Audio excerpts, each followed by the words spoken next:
Welcome back mga ropa, kwentuhan muna tayo. Pag-usapan natin ang game ng kupunan ng Gilas Pilipinas kontra sa kupunan ng Chinese Taipei. Bad trip si Coach Team Go dito sa game na to mga ropa. Tinalo ng hindi marurunong mag-dribble ang kupunan ng Gilas Pilipinas. Ngayon mga ropa, dito nga sa game na to, kupunan ng Gilas Pilipinas versus sa kupunan ng Chinese Taipei. FIBA Asia Cup qualifiers to mga ropa. At ang kalaban nga ng Gilas Pilipinas dito mga ropa, Chinese Taipei. Hindi naman sa minamalit ko ang kupunan ng Chinese Taipei mga ropa, pero since 2013 kasi hindi pa nananalo kupunan ng Chinese Taipei against sa kupunan ng Gilas. Kaya inaasahan din ng maraming Pinoy na kakayanin ng kupunan ng Gilas Pilipinas ang kupunan ng Chinese Taipei. At sabi ko nga sa inyo mga ropa, since 2013 hindi pa nananalo ang kupunan ng Chinese Taipei. Ngayon mga ropa, 2025 sa wakas nanalo na ulit ang kupunan ng Chinese Taipei kontra sa kupunan ng Gilas Pilipinas. Pansin ko dito sa game na to mga ropa, hindi naman marurunong mag-dribble ang kupunan ng Chinese Taipei, pero sa huli tinalo pa rin nila ang kupunan ng Gilas Pilipinas. Paano ba nangyari yun? Ito nga mga ropa, kitang-kita natin dito, hindi naman talaga matikas o matigas ang paghawak ng mga players ng Chinese Taipei dito sa pagdidribble nila.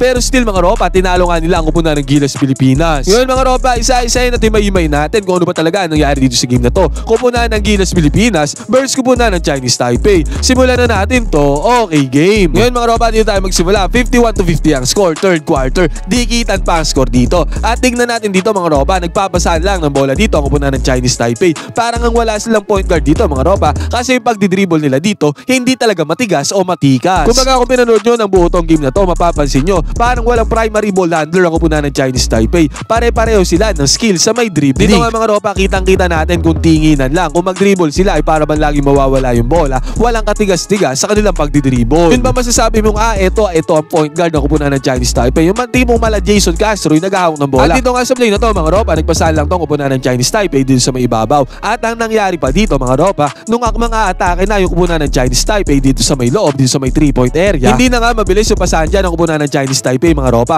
pero still nagkaroon pa rin sila ng open look doon sa may ilalim. Paano nangyari yun? Eto yun mga ropa, dito kasi pagpasok ng kupunan ng Chinese Taipei dito sa side na to, nag-help defense dyan si Dwight Ramos mga ropa, kaya ang tendency outcome yan, yung binabantayan ni Dwight Ramos na iwan na open doon sa may ilalim na kumat din naman. Yung pag-help defense naman ni Dwight Ramos dito mga ropa, naharangan niya nga dito yung player ng kupunan ng Chinese Taipei. Yun nga lang, ang daling pasa na ang ginawa dito ng kupunan ng Chinese Taipei doon sa may ilalim. Buti kahit pa paano nakapag-close out dyan ang kupunan ng Gilas Pilipinas. Yun nga lang mga ropa, huling-huli na yan close out na yan. Kaya ang tendency outcome yan, na-foul nila ang kupunan ng Chinese Taipei. Ang bagal na nga ng pasahan ng kupunan ng Chinese Taipei doon sa may ilalim, pero still mga ropa, nagkaroon pa rin sila ng open look doon sa may ilalim. Yun mga ropa, marahil napapaisip kayo kung bakit ko sinasabi itong detalye na to. Ang pino-point out ko dito mga ropa, yung defense ang ginagamit ng kupunan ng Gilas Pilipinas. Mabilis sa players ang kupunan ng Chinese Taipei mga ropa, pero still hindi pa rin makasabay sa defense ang kupunan ng Gilas Pilipinas. Ito ba mga ropa, another one. Ito, set ulit ng play dito ang kupunan ng Chinese Taipei doon sa ibabaw. Pasahan lang sa ibabaw. Mapapansin natin dito mga ropa, naka-zone defense dyan ang kupunan ng Gilas. At pagpasa dito sa may right side corner 3-pointer. Enough space to mga ropa, kitang-kita natin kasi nga naka-zone defense dyan ang kupunan ng Gilas Pilipinas. Delay talaga ang pag-close out dyan sa pagkakataon na yan dahil sa zone defense na nilalaro nila. Buti na nga lang mga ropa, nagbintes ng tira dito ng kupunan ng Chinese Taipei. Yun nga lang mga ropa, ang offensive rebound ay napasa kami pa rin dito ng kupunan ng Chinese Taipei. At kitang-kita natin dito, bumagsak na naman yung bola dito sa may 3-point area. Papansin natin mga ropa, puro 3-pointer ang pinapakulan dito ng kupunan ng Chinese Taipei. Kasi nga mga ropa, mahina ang dribbling skills sa mga players sa kupunan ng Chinese Taipei. Kaya talagang sa may 3-pointer or sa may long range sila nagre-rely kasi nga hindi nila kayang i-penetrate dahil mahina ang kanilang dribbling skills. Sa pagkakataon na to mga ropa, kitang-kita natin open na open, walang resistance dyan ang kupunan ng Gilas Pilipinas. Ito pa ang isang naging problema dyan. Maraming naging open 3-pointers dito ang kupunan ng Chinese Taipei dito sa game na to. Buti na nga lang mga ropa, dito sa senaryo na to, mintes ang tira ng kupunan ng Chinese Taipei. Pero dito mga ropa, sinasabi ko lang na maraming senaryo ang naulit-ulit na open sa 3-pointer ang kupunan ng Chinese Taipei. Ito ba mga ropa, another good example na naman to. Sabi ko nga sa inyo, naka-zone defense sa kupunan ng Gilas Pilipinas. Napasa na naman yung bola dito sa may 3-point area. Ang magtitira dito ang kupunan ng Chinese Taipei. Close out naman dyan si Dwight Ramos. Pag close out naman ni Dwight Ramos dyan, peke lang pala ang gagawin dito ng kupunan ng Chinese Taipei. Kaya ginawa niya dito mga ropa sa peke na yan, sabay atake dito sa may mid-range jumper. Pero kitang-kita natin mga ropa, na iwan si Dwight Ramos dahil dun sa peke na yon. Hindi siya naka-recover sa depensa. Mga ropa, ang tanong, laps ba yon sa zone defense sa kupunan ng Gilas Pilipinas? Para sa akin mga ropa, individual defense na yon. Na kay Dwight Ramos na nakasalala yung depensa na yon. Yun na nga nangyari mga ropa, iwan na si Dwight Ramos sa may 3-pointer. Sabay pull up lamang din sa may mid-range sa kupunan ng Chinese Taipei. Hindi na nag-dribble, simpleng dribble lang yan mga ropa. Kasi nga hindi sila magaling mag-dribble. At ang resulta agad nito mga ropa, 2-pointer para sa kupunan ng Chinese Chinese Taipei. Yan ang bread and butter nila mga ropa. Yan kanilang shooting. Kung ako nga kay Coach Tim Cone mga ropa, hindi na ako magsusone defense dito. Kung ako lang ha, base sa napansin ko dito sa laro na to, ipapaman to man defense ko na lang ang kupunan ng Chinese Taipei. Kasi nga wala silang primary ball handler. Walang matigas at matigas na mag-dribble sa kanila mga ropa. Kaya kung man to man defense sana ang sinubukan dito, baka hindi nakatira na maayos dyan ang kupunan ng Chinese Taipei. Yun lang naman yung opinion ko mga ropa. Pwede din kayo mag-comment dyan ang inyong opinion mga ropa para mapag-usapan natin yan. Tungkol nga sa defense ang ginamit dito ng kupunan ng Gilas Pilipinas. So mga ropa, another one transition offense naman dito ng kupunan ng Chinese Taipei. Kitang-kita natin dito sa depensa ng kupunan ng Gilas Pilipinas, nag-form agad sila dyan ng zone defense. Nakapwesto agad sila dyan sa may zone. At sa transition nga na to mga ropa, aga ng pumwesto dito ang player na to ng kupunan ng Chinese Taipei. Kasi nga naka-zone defense dyan ang kupunan ng Gilas Pilipinas. Bigyang credit din naman natin ang nag-set ng screen dito sa may ibabaw. Kahit naman walang screen mga ropa, kitang-kita natin yung position ng depensa dito ng kupunan ng Gilas Pilipinas. Naka-zone nga sila dito sa may pwesto na to. At dahil dyan mga ropa, ising pukol lang sa may 3-pointer ng kupunan ng Chinese Taipei. At ang resulta niyan mga ropa, basket is good para sa kupunan ng Chinese Taipei. Sabi ko nga sa inyo mga ropa, ang bread and butter ng kupunan ng Chinese Taipei ay ang kanilang shooting. Pumasok man yan o hindi, pupukol na pupukol yan sa may 3-pointer. At yun nga sinasabi ko mga ropa, naging problema dito ng kupunan ng Gilas Pilipinas. Yung zone defense kasi nila mga ropa, ang daling natitirahan sila sa may 3-pointer kasi nga naka-zone defense sila dyan sa pwesto na yan. Ang pinipresyo nila sa defense niyan mga ropa, yung loob pagka may umatake player ng kupunan ng Chinese Taipei, iniipit agad nila dito sa side na to. Yun nga lang mga ropa, ang players nga ng Chinese Taipei ay namumuhunan dito sa may 3-point area. Magmintes o pumasok ang tira nila sa may 3-point area,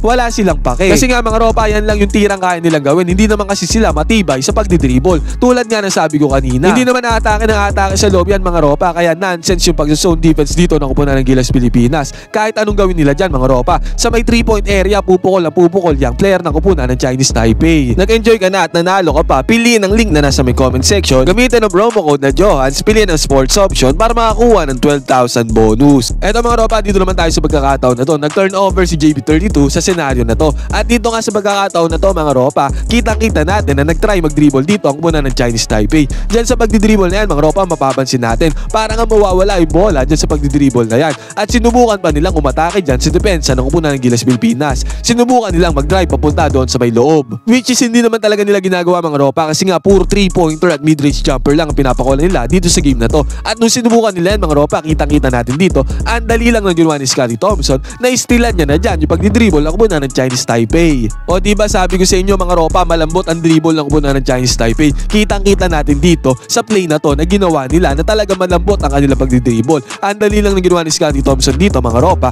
mawala-wala na agad yung bola sa kamay ng kupunan ng Chinese Taipei. At still nga nagawa niya ni Scottie Thompson. Yun nga lang mga ropa, mali ang nawasaan dito ni Scottie Thompson. Turnover din ang kinumit dito ni Scottie Thompson sa play na yan. At ito ulit mga ropa, dahil bola na naman ang kupunan ng Chinese Taipei, sinubukan na naman nila mag-dribble dito. At sa pagkakataon nga na to mga ropa, na ibaba naman nila yung bola, pero sinubukan nilang umatake ulit sa may depensa, drive papunta doon sa may ring, which is hindi nga nila ginagawa. At sa pagkakataon na to, ginawa ulit nila. At nung ginawa ulit nila to mga ropa, ang dali silang naistilan dito ni Dwight Ramos. Kasi nga kitang-kita natin na hindi talaga matibay ang pagdidribble dito ng kupunan ng Chinese Taipei. Tendency outcome yan mga ropa, ang daling steal lang dito kay Dwight Ramos. Yun nga lang mga ropa, hindi ito nakapitalize sa kupunan ng Gilas Pilipinas dahil hindi sila nakascore dyan doon sa kabilang banda, doon sa kanilang ring. At ito pa mga ropa, another one, magkatapos nga magmintes dyan ang kupunan ng Gilas Pilipinas. Mabilisan lang mga ropa, sinubukan ulit ang kupunan ng Chinese Taipei na mag-pass break dito. At ang ginawa nila dito mga ropa, walang pasa-pasa, dire-diretso lang ng dribble para nga mawawala pa yung pagdidribble dito ng kupunan ng Chinese Taipei. Talagang tinginan lang mga ropa, hindi biasa sa pagdidribble ng mga players na to ng kupunan ng Chinese Taipei.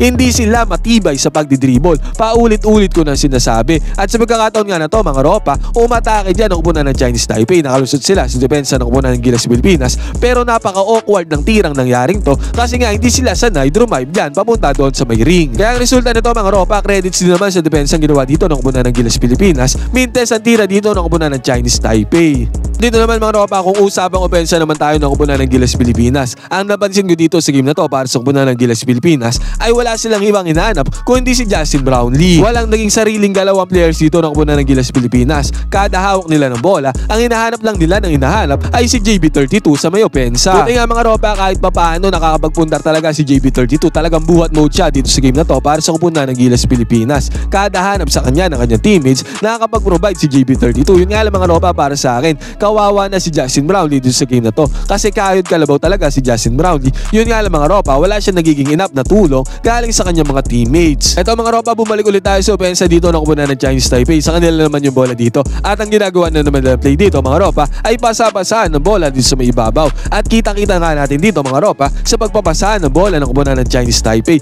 Parang mawawala pa yung bola sa kanila mga ropa, nagpapasa na lang sila dyan. Kung naglalaro ka ng basketball, mahalata mo na talaga hindi talaga magaling mag-dribble ang mga players sa kupunan ng Chinese Taipei. Tila ba mawawala yung bola sa kanila dito sa pagpapaikot ng bola na to. Yun nga lang mga ropa, kahit pa paano mga ropa, nakakapukol pa rin ang tira dyan ang kupunan ng Chinese Taipei. Nag-end up nga tong bola na to sa tira na to sa may 3-pointer, pero malalang mintes yan mga ropa. Sabi ko nga sa inyo mga ropa, kahit anong gawin ng kupunan ng Gilas Pilipinas, talagang pupukol at pupukol ang 3-pointer dyan ang kupunan ng Chinese Taipei. Magmintes man yan o pumasok. Kasi nga tanging 3-pointer lang ang kanilang kayang gawin na tira, hindi nila kayang sumalaksak doon sa may loob. Mintes nga ang tira dyan mga ropa, pero yung offensive rebound ay napasa kami pa rin nila. At tumira na naman ang 3-pointer dito mga ropa, another 3-pointer na naman. Pinaulit-ulit ko na nga sinabi sa inyo, puro 3-pointers at mid-range jumper lang ang pinapakawala ng kupunan ng Chinese Taipei. Mintes na naman ang tira na to. Sayang talaga mga ropa kung iisipin kung sinubukan sana mag-man to man defense dito ng kupunan ng Gilas Pilipinas. Siguro effective sana. Hindi talaga makakaporma sana dyan ang kupunan ng Chinese Taipei kung man to man defense yan. Yung tipong one-on-one lang mga ropa, kasi wala nga marunong o magaling mag-dribble sa kupunan ng Chinese Taipei. Kung one-on-one lang mga ropa, hindi makakatira ang kupunan ng Chinese Taipei sa open 3-pointer.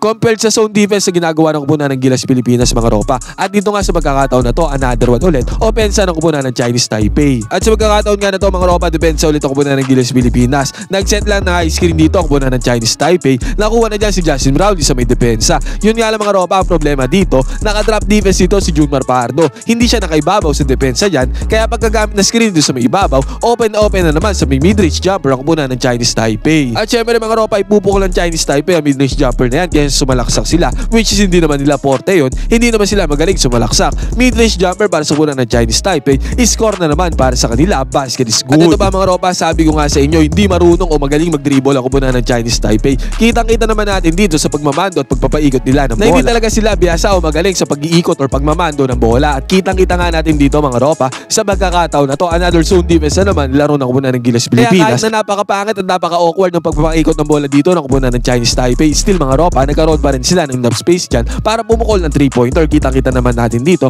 Buti na nga lang mga ropa, nagmintes ang tira na yan ang kupunan ng Chinese Taipei. Ngayon mga ropa, kung kayo ang tatanungin ko, ano sa tingin nyo nagpatalo dito para sa kupunan ng Gilas Pilipinas? Ano sa tingin nyo naging dahilan dito kung bakit sila natalo sa kupunan ng Chinese Taipei? Pwede kayo mag-comment dyan sa baba ng inyong opinion. Huwag kayong mahihiya, magkwentuhan tayo.